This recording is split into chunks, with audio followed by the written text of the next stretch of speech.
Hi everyone, I am Debangana. You are watching Crafting.with.Debangana. Today I am going to make a paper garland. I believe you must see this type of garland in your nearest shop, and sometimes you may buy it to decorate your room for special occasion. I will suggest you don't buy it. Buy some bright and colorful paper and then made it.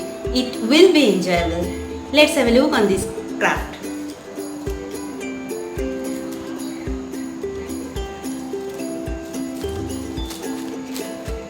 You can play with it also and create the magic. You can decorate your wall like this. You can hang it from ceiling also. You can also decorate your door with this. How? I will show you in the end of my video. Please watch till the end.